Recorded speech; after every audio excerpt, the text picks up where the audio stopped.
Talk to me about why you've chosen to teach about authoritarianism here in Toronto and not at Yale. Well, those are two different questions. I mean, I came to Toronto because I think you should never waste a midlife crisis. You know, like when you reach a certain age and you're facing existential questions, you should try to resolve them in a way which is good for your family, ideally. So I was trying to live in a way which, was unlike the way people live in novels.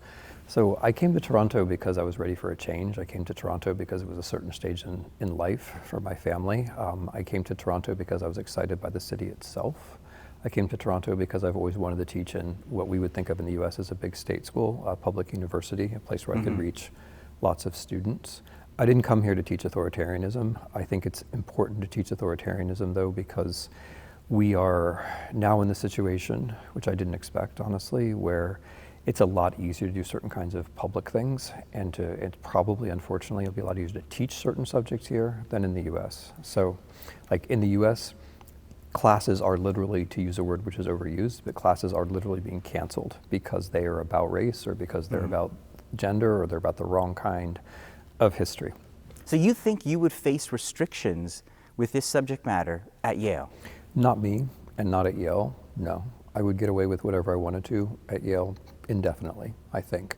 I'm not claiming that I personally would have been under any kind of direct curricular prohibitions. I do think, though, that U of T and Canadian universities are in general not subject, and hopefully never will be subject, to the same kinds of pressures which lead to self-censorship. Yeah. So Yale is in a bubble. Yale is doing very well protecting itself from the Trump administration.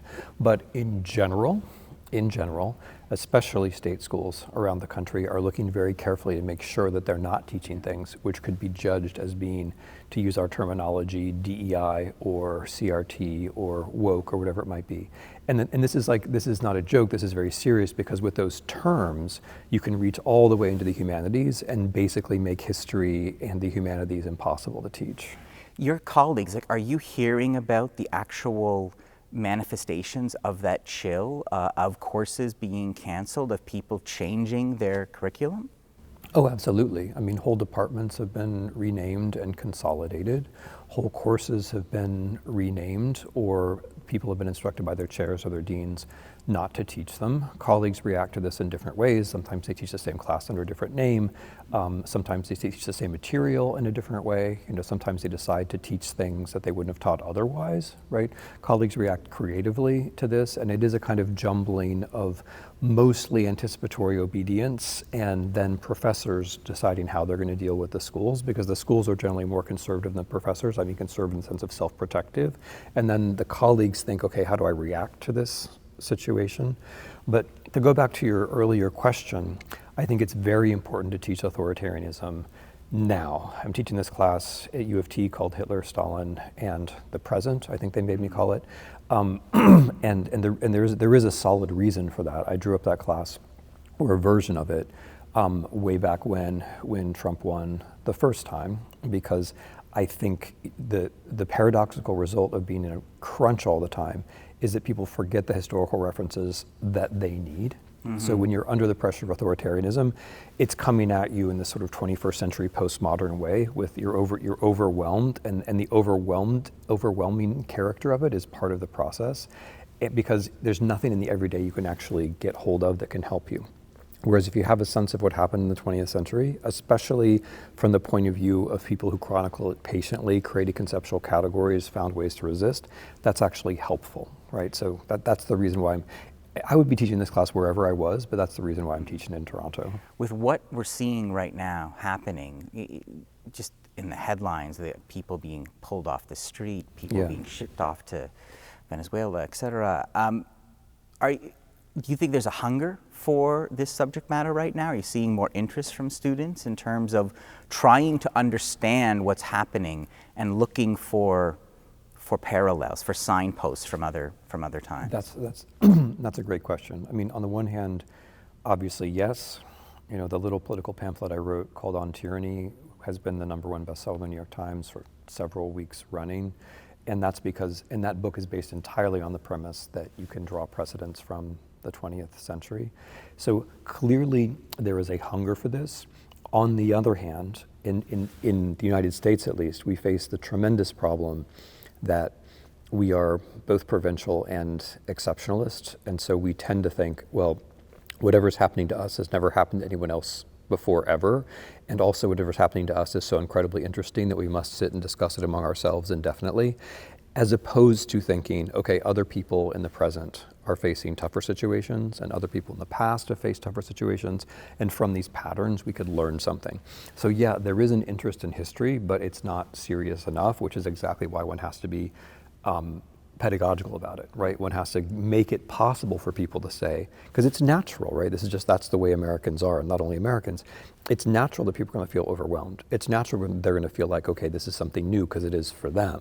And so you have to lay it out, right? Like you have to, and that is, I think, our job now. That's our job now, is to lay it out, like to take the things that we think we understand and make them accessible. What are things that are happening now that ring bells for you, that you see those parallels? I mean, you're not going to go with this video clip, but what is happening now which doesn't ring alarm bells? I mean, like what in the United States is happening now which is normal? You're saying it's all encompassing, like there's a lot. Yeah, that's the thing. Like I will give you examples, but the overall atmosphere is very important, right? The atmosphere of untruth, which you can't really reduce to a particular example. Because it's not just like the guy lies, it's that he is deliberately generating an atmosphere of fiction all the time. And likewise with fear, we can give examples of people being afraid, being examples of policies, and you already mentioned the most dramatic one, which is seizing people without habeas corpus and incarcerating them in random places and then sending them off to random countries. And I'm trying very hard not to use the words like deportation because those are euphemisms. I mean, if somebody arrests you off the street for no cause and sends you to South Sudan, that's not a deportation, right? That's a forced rendition without any kind of judicial process, and obviously criminal. Or I would say it's an act. I mean, I think the right way to talk about it is that it's an act of terror. So those things generate though an overall atmosphere, right? An atmosphere of fear, an atmosphere of conformism, which then layers into this atmosphere of fiction. Because the way that these guys run things is as a television program, which makes it sound, sorry in this context, a little bit too light, but what they mean is that everything's a matter of good and evil, right? And like they're the forces of good, and every day they vanquish the forces of evil.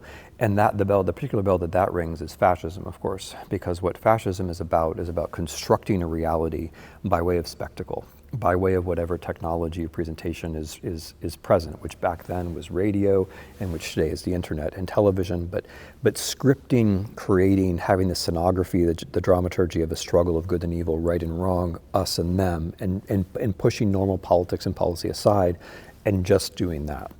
That's what they're doing, and that's one of the most, that may be the center of what's most troubling about this. I mean, I have to say, talking about troubling, like just to reflect for a moment, it's 2025, you're in Toronto, you're going to be teaching a course, and you're talking about the very real signs of fascism in America. As an American, how does that make you feel? You know what, how does that make you feel? It's like, it's life, it's normal, right? So I mean, to put this in context, there are a lot of other terrible things going on in the world. The Russian state is unambiguously fascist in all the ways I talked about. And in addition, there's a total mobilization of society to carry out a genocidal war. Since 2022, I've been in Ukraine 5 times, including to the front multiple times. I'm running lots of projects inside Ukraine, including big projects in the humanities, because this thing that we're calling fascism, it isn't a national problem. So when you ask me how I feel as an American, I actually think that question is improper, because the problem that we're facing is present everywhere, including in Canada. It's global move towards authoritarianism. Yeah. But it's not just that it's global in some kind of general analytical sense. It's that Trump matters to Putin, and Trump also matters to Canadian politicians, and the Brown International is much more active than a kind of left-wing international. They learn from one another, but also the overall trends that are bringing this about, like the environment of social media, like wealth inequality. Those are also global. And the fears that people have are almost never just about their own country. They're in some way about demographics or immigration.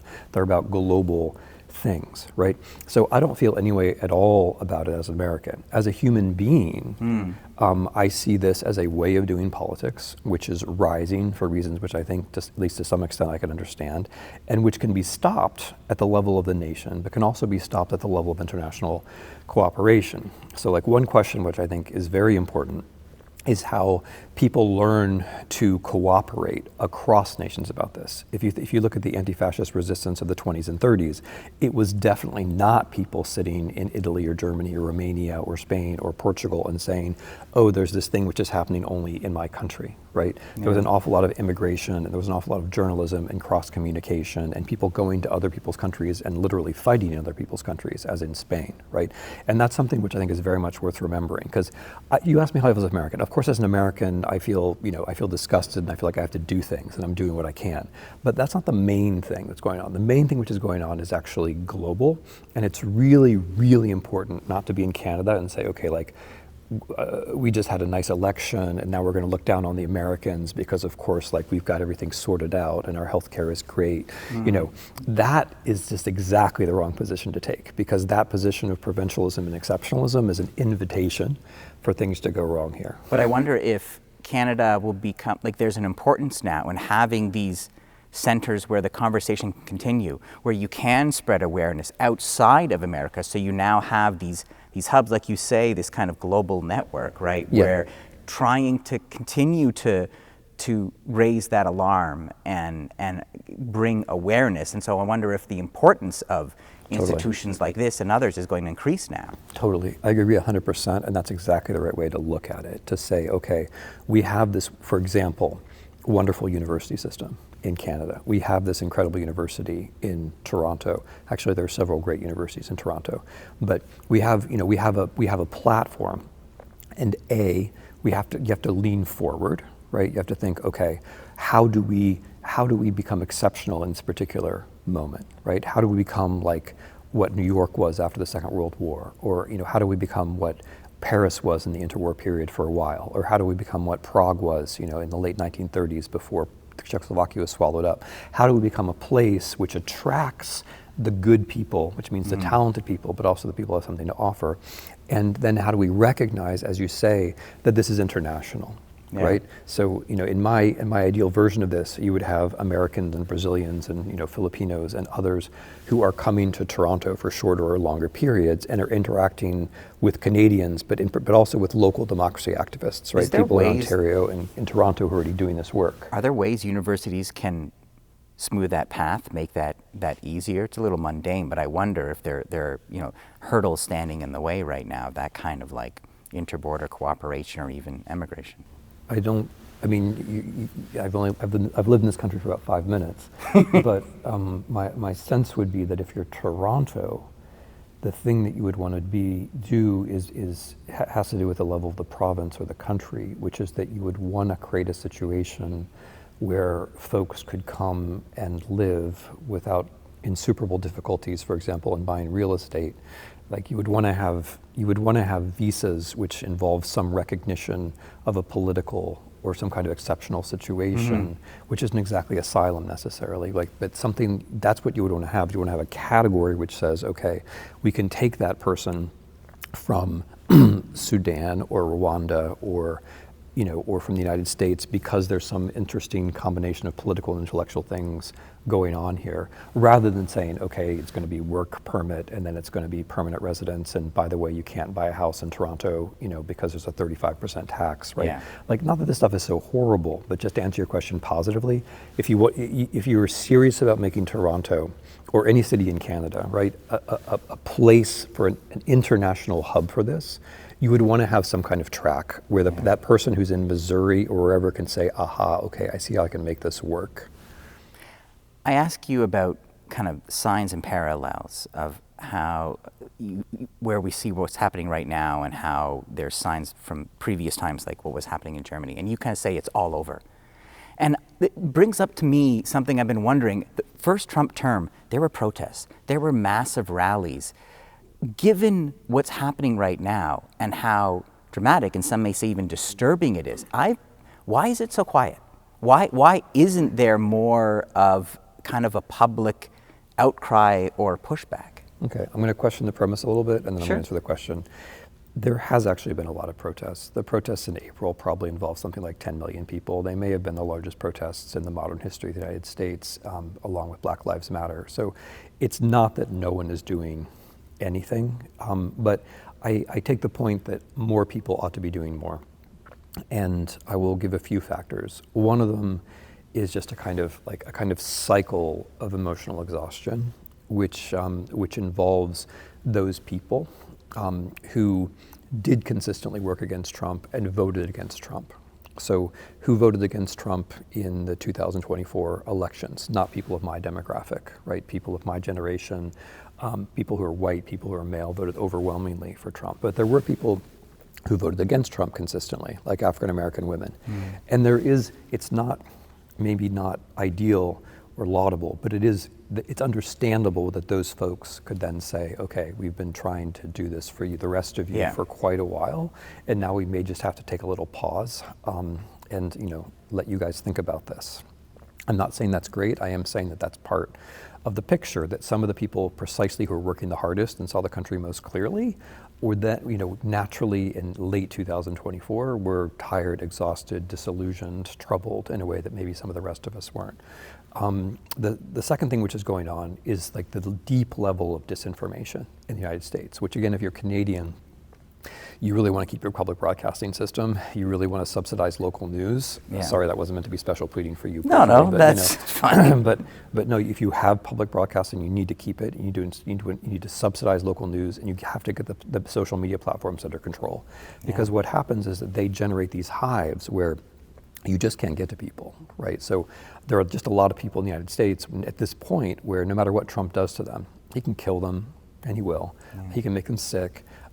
He can deprive them of jobs, but they won't be able to process it because they're stuck where they are with certain categories, like they're within certain informational walls. And I'm not saying this to be condescending. I'm just saying that as somebody who spent a lot of time personally trying to reach out and have human conversations, that has only gotten worse. That's only gotten worse. So those folks, something will eventually get to them, but it'll have to be very, unfortunately, like at the nation-breaking level of dramatic before they will protest. And then you have folks in the middle who don't know how and are just kind of trying things out. And that's where we are. My personal sense is that when the consequences of the tariffs hit us, which is going to be about, I think, 2, 3, 4 weeks, plus Trump, June 16th, I think is his 14th, is his birthday, and he's having the military parade. Yeah. I mean, the whole time I've been thinking July 4th, which is of course our Independence Day. I believe it's called Be Mean to Canada Day or something here. But from the very beginning, I've been thinking around July 4th is when this is going to start to turn. But when it does turn, it's going to have to be something different, because the whole history, I mean, not the whole history, but the way the United States became more of a democratic country in the 20th century had primarily to do with African Americans. And their political activism. And so obviously we're going to need them this time around too. But to get to a big pro-democracy movement, which isn't about civil rights and African Americans, is going to be something new for the United States. It's not going to be just the old people doing old things. It's going to have to be new people doing new things. And you're right. We're just groping at this point. Do you think that will happen though? Like, that's a big shift. I do. You have hope. I do. Yeah, no, of course. You always have hope. But I just want to say it's not about dissatisfaction. It's about getting across that barrier to where you do something. Yeah. And because if you look at Trump's polling, right, it's actually terrible. He's historically unpopular. His only competition is himself 8 years ago. And that's only going to get worse, I think. It's not about dissatisfaction. It's about knowing that there are other possibilities. It's about having the concepts for your dissatisfaction, and it's about getting across the line to acting. I think we'll get there. But I think we're going to get there. This is something else, which is, Canada is also a very big, very diverse country, so you'll understand. But the U.S. is huge, right? It's huge. It's very populous, very diverse, and it has lots of regional power centers. And so when resistance comes, it's not going to be evenly distributed across the country. Yeah. It's not going to be a story that you can cover from D.C. or New York. It's going to be a story that if it gets covered at all, will have to be all over the country. How long have you been here? In this room? In Canada. when did you leave? I have to count the days.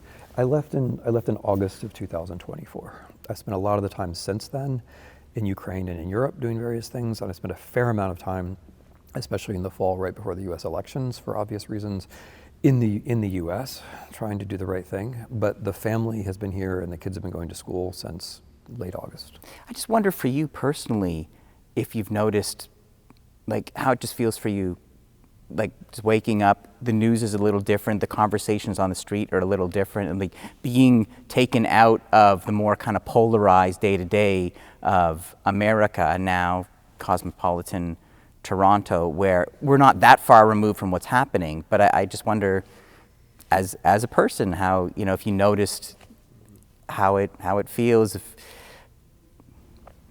Yeah, I mean, Canada. So, I think especially if you're, if you're coming from the U.S., it's very important to, like, lean back and let Canada sort of come to you a little bit, because there are a lot of things that you can misrecognize. There are a lot of false friends. There are a lot of things that our accents are misleadingly similar, but a lot of the ways we handle language is actually quite different.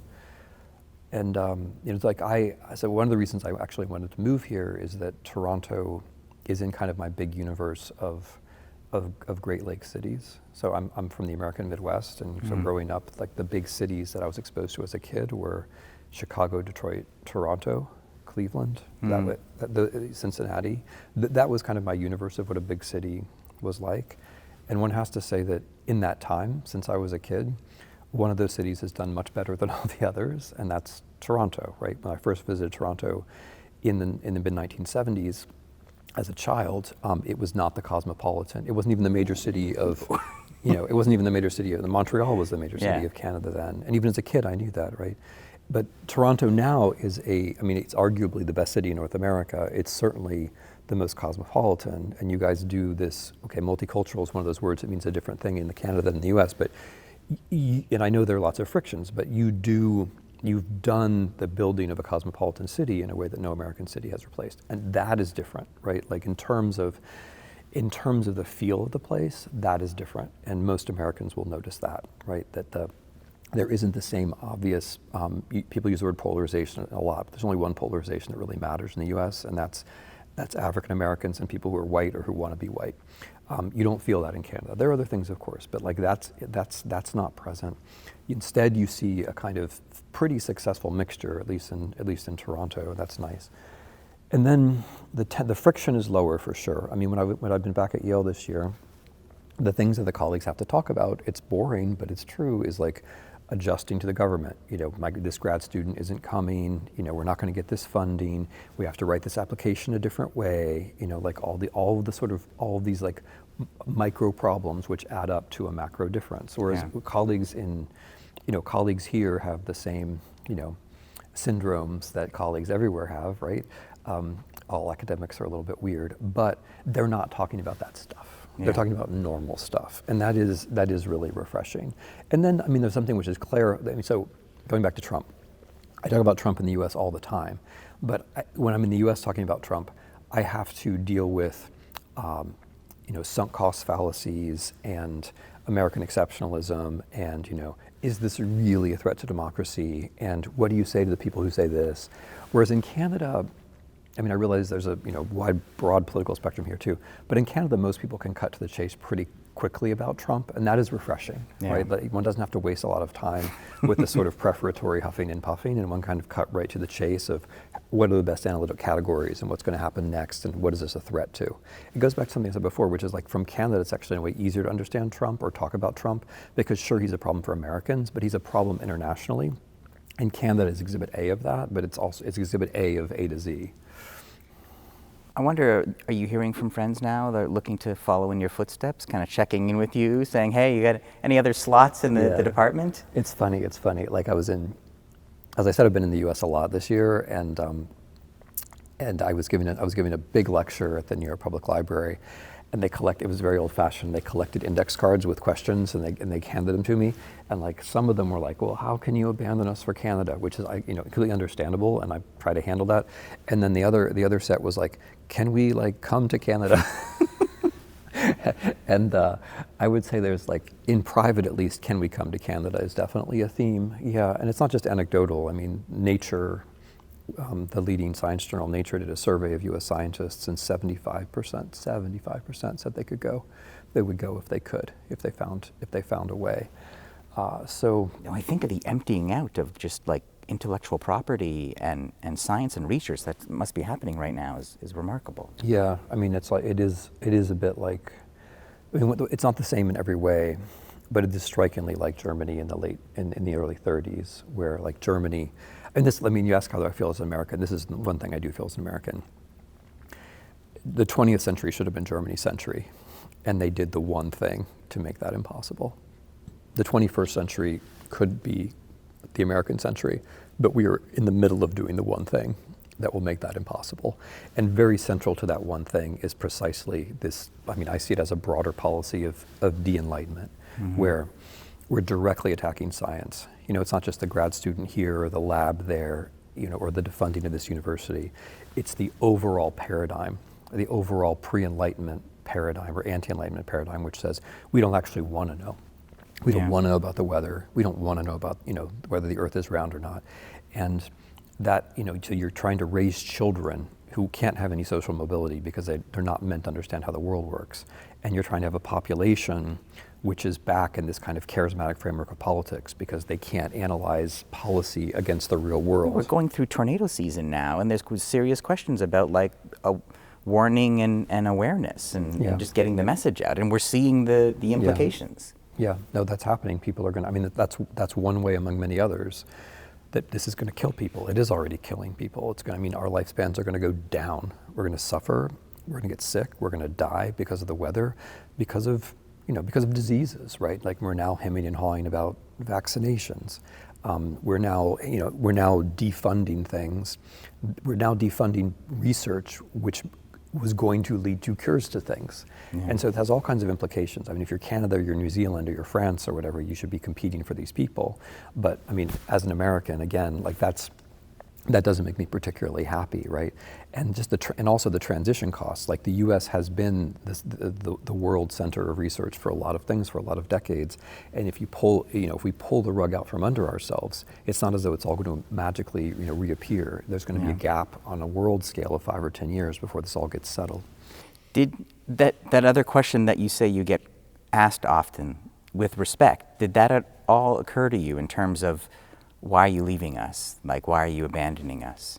No, it didn't, honestly, because I'm a human being, and like the decisions that I took had to do with like stages in life and what's best for my family, and also kind of needing to change myself. I loved Yale. I loved Yale, and I'm deeply attached to it in many ways. But it didn't honestly occur to me that being at Yale was somehow essential to world politics, right? And when I left, it wasn't the Trump administration yet; it was the Biden administration, and I was in the middle of tasks consistent with which I thought, okay, Harris is going to win the presidency. Yeah. So my honest frame of mind was, I'm going to have more time to do my academic stuff in Toronto, and I can leave some of the political stuff behind and maybe relax a little bit. And then since the guy won, I've now had to then re-engage in U.S. politics, right? Like, so for me, for my experience, here we are. Yeah, it's like it's the opposite of that like because Trump won, I've had to continue doing a bunch of stuff, which maybe, I would have otherwise not had to do. But no, I mean, I've lived, half of my adult life I've lived in other countries, and insofar as I've been useful in the U.S., it's only because I'm a historian and I live in the past, or that I'm a cosmopolitan person. It's a funny thing to say, but like I'm a person who's lived in a lot of different places, and so I'm automatically comparing all of the time. So no, I never thought of it like that. I never thought, I'm like leaving my country. I thought, okay, I'm going to take a different job. I think this is the thing. I mean, like, since we are where we are, like, I thought about it positively, right? Like, I visited Toronto 5 times. Toronto's been recruiting my wife and me in one way or another for almost a decade, right? We've had offers from Canada for 20 years. We've been thinking about this for a long time. And I visited the place a lot, and I looked at the houses, and I looked at the schools, and I looked at, the subway, which is the same subway that you had in 1977. Yeah, sorry about that, sir. It's very nostalgic. But I looked at the city, and I thought, yeah, I could live in the city. Yeah. It's like for me, it was like, okay, I'm trying to do something which is about my personal life and my family life. It didn't have to do with the political stuff. Right. You were and then the political stuff, I've had to keep doing it, Yeah. for better or for worse. Final question. Let's bring it back to that course. It's 2025. Yeah. What are you hoping when an auditorium is filled with students? What are you hoping that they can take away from studying Hitler, from studying Stalin in this time with what we're living through? Yeah. Well, first, basic knowledge of what in fact happened. Terrible things are happening in the world right now. In Ukraine, in Gaza, in Sudan, terrible things are happening right now. But there is nevertheless a depth and a scale and a terrible dark clarity to things like Treblinka and Sobibor and Belzec, or for that matter to Stalin's starvation campaign against Ukrainians. And those, I think, are useful reference points, maybe the most useful ones for what human beings can do to other human beings and in what conditions. So knowing. And then the second thing is the causation, because if you understand the causation, then you begin to get recognition. If you see how something like that was possible in the past, you have a chance to see how it was possible in the present. And the third thing then is reference points. Because if you have reference points, like if Treblinka, I have it on my mind because I was actually just there a few days ago. But if you know what happened at Treblinka, or if you know what happened at Belzec or Sobibor, if the word gulag means something to you, if you have those reference points, then you're part of a larger conversation with people who have been thinking about these things, with people who experienced them, saw them, reacted to them, which is the final thing. It's the engagement which is possible when you recognize that there's a longer conversation going on. Because it's great to be engaged. Like that French word engagement, it's a very attractive word, but you have to know, you have to have a set of references, you have to be in a larger conversation, you have to feel like you know something about other people who saw other things. You have to be able to borrow from their concepts and their experiences when you engage. And right? I think it can give us a perspective, because the thing that I struggle with, I'm certainly a student of history, I'm Jewish, I grew up learning about horrible things that we've done to each other. But the thing I wonder about now is I always feel like we're waiting for the big flashing sign, now it's happening. Yeah. But when you're just living through the drip, drip, drip, it's like that frog in the pot of water.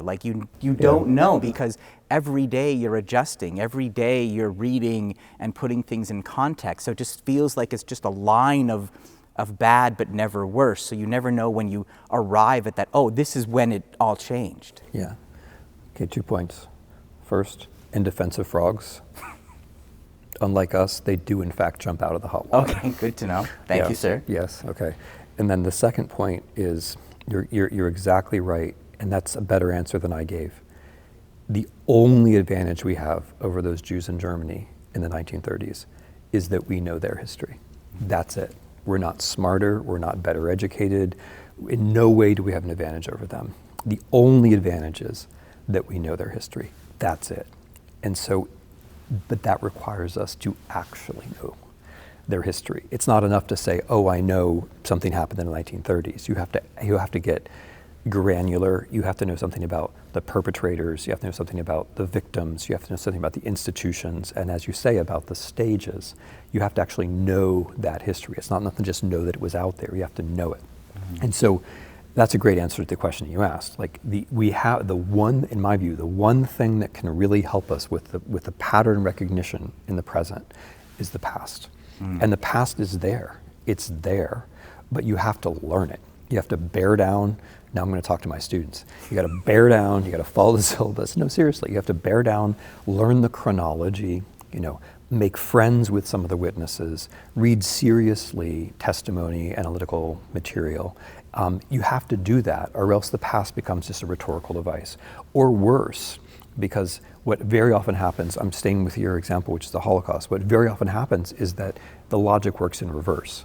That people say, well, look, I don't see any Germans wearing leather uniforms and boots right here, therefore nothing bad is happening, right? Like the past gets reduced to kind of these trademarks and like symbols and Hollywood images, as opposed to being, the past has to seem like something which actually happened to actual people. And in order to get there, you have to do the empathetic and you have to do the library work. You have to do that empathetic work, you have to do that analytical work. And that's what a university, this is why I love universities. Like the university is the place where that can happen. It's pretty much schools can do it too, but university is the place where that can happen.